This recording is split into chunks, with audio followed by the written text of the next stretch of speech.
Hey guys, what's going on? Andrew coming at you, and it's been a while since I've just done like a vlogging video where I actually just sit here and talk off the top of my head about how things are going and what's going on. And I understand that might not be for everybody, but if you're interested in like Sweden, then you're obviously going to be able to check this. By the way, before I begin, I just want to do a reminder that we are doing a Pause Box giveaway this month. Pause Box is a monthly snack service. If you would like to try it, feel free and look at the subscriptions below, and it's the first one, and you would get 50 crowns off your first order. But if you want to be a part of it, you have to like and subscribe. Pausebox is a monthly snack service, and you also have the option of the licorice box. I've opened it up before on this channel. Feel free to go through the videos and go ahead and check that out.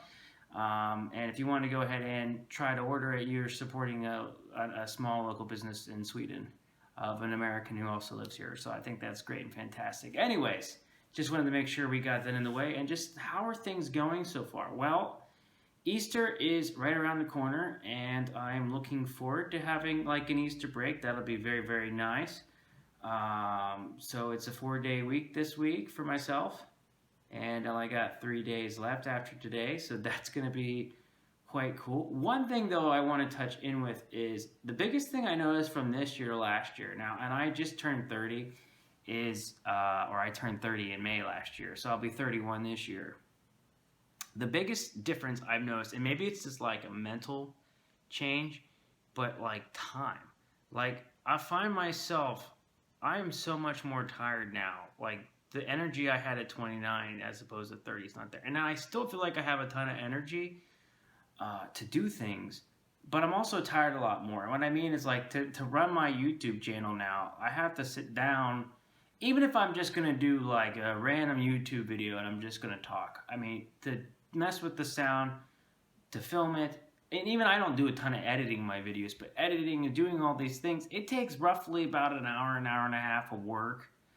I mean, if you're gonna have 3 videos a week, it might take 5, 6, 7 hours of work in total. Maybe it does throughout the week with commenting on channels and stuff. And of course, the goal is to keep doing it on top of this, like, you know, to get better, and obviously, you know, maybe eventually looking at like thumbnails so I have a better camera and stuff like that. But what I'm finding is last year I had this energy, and this year I really like it, but I find myself tired sometimes. So I'm gonna have to look into how I do that. Obviously, I'm doing a lot of stuff. I've had a change with the job. I'm working on learning more Swedish, and I just think it's normal at times, like to just feel a little bit down. I'm also like kind of in more of the, it's starting to pick up a little bit in my marathon running training. So I'm going to do a Stockholm Marathon this year. I signed up for it probably about a month and a half ago now. I'm about 7 weeks or so into the training, and I'm finally feeling better. Like there was the longest time where I quit snooze, and I swear I just kept putting on weight, which felt like for a year and a half to 2 years, where I finally am starting to lose weight now, which is really, really good. I've made some small changes with my diet. I very rarely ever drink alcohol anymore, just as an easy way to cut out calories. So that's been fantastic, and my running has been really good. But of course, there's times when I go run and I don't want to run at all. So I still deal with that as well. I finished up, or been finishing up the course with Folk University in Swedish, and I have had a good experience with it, but I've also been doing a lot of thinking on what I'm going to do in the future with learning Swedish. The reason is the classes are about 2.5 hours long, twice a week, which is like 5 hours. When I originally tried to sign up for a course, the one I wanted that didn't exist anymore was like 1 time per week for 10 weeks, which for me would be perfect. I could go to a class for 2.5 hours once a week. That's enough.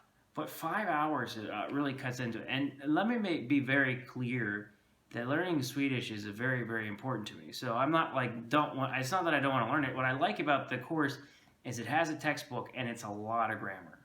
I mean, a major part of it is grammar. So I have the B1 to B2 book and grammar book, and I've just ordered the A1, A2 book. And what I want to do actually is, I'm not sure if I'm going to continue to keep taking the course, every time, but I have the materials and I have a lot of free times in my mornings. Most mornings I have a free time until like 9, 9:30 or 10 o'clock before I really get started going. And that's the time available I have to practice Swedish.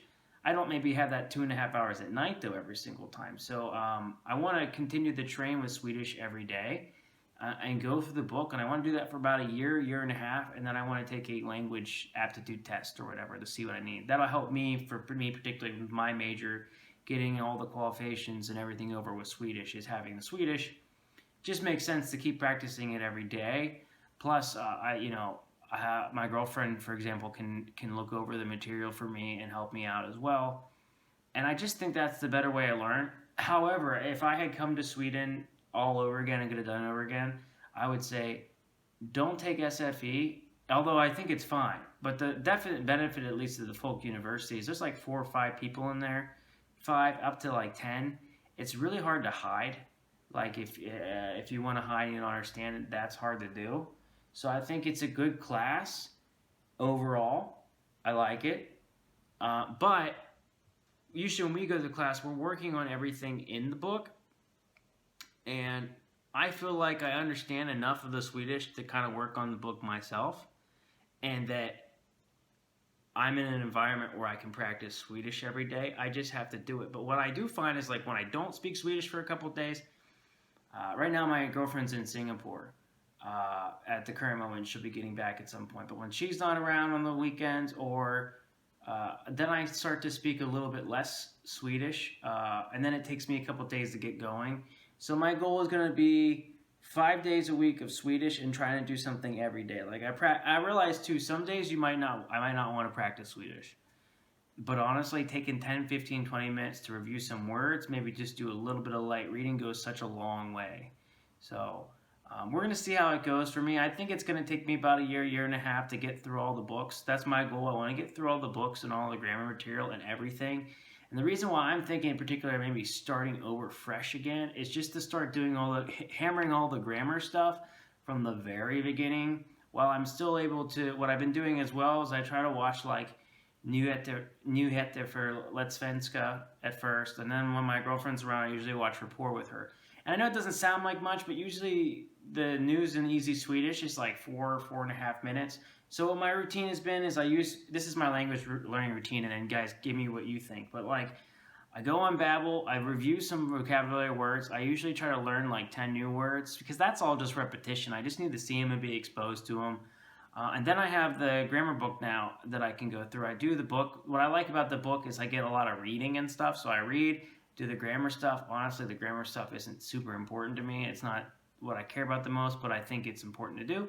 So doing all that, and then obviously practicing speaking Swedish. So all those steps together. And it's learning a language is a long, painful process. So, but it's a nice thing. You just have to realize, because I'm older, it's just going to take longer to learn. That being said, I don't have anything wrong with Folk University. I might consider to take a course again. I just think that at 30 years old now, I kind of know how I learn, and I just feel better. It's interesting too, because it took me back, like taking this course took me back a little bit. This is something, and I don't know how other people feel with this, but I struggle with language learning in a very interesting way. Like, I've always had trouble with spelling and writing. I don't know how I never was diagnosed with like an official like learning disability when it came to this. I just think that I did well enough at school at certain things. And so, I'm not trying to self-diagnose myself, but I definitely showed symptoms of dysgraphia. I definitely have a hard time writing. My arms get tired from writing and things like that, and I do a terrible job at spelling. And I have a really hard time of putting what I want to say together in a sentence that makes sense. So I can write you a paper in English, and like, I maybe don't get all the words right. Like aloud, I can spell wrong, or some of the words spelled wrong. And I have in my head like this really awesome thing that I want to say, and I put it on a piece of paper, and someone can read it and just think that I don't care, or think such bad things. And so I go through that with Swedish, where the grammar problems that I have come back up. And that was the other hard thing with the class, is it's like hard to express myself in a class. Like, with the learning disability. So I'm not giving up learning Swedish, but it's definitely something that I'm dealing with, that I have a hard time with. Luckily though, if you're watching this video and you're still watching this video, I must have some type of a gift when it comes to having something interesting to say. And I always enjoyed writing music and writing lyrics and having something interesting to say or speaking. So it doesn't have to hold you back. And if you're somebody that deals with the same thing when it comes to grammar problems, please don't let it get you down. It's just a part of something that we have to deal with. It doesn't have to define you though. So that's pretty much all I have today on everything that's been going on. The YouTube channel is growing, which is awesome. I'm looking for it. I can't wait to hit that 1,000 subscriber mark, just because then I feel like I can start to take everything serious. Like, yeah, I want to get a new camera. Yeah, I want to do a lot of stuff.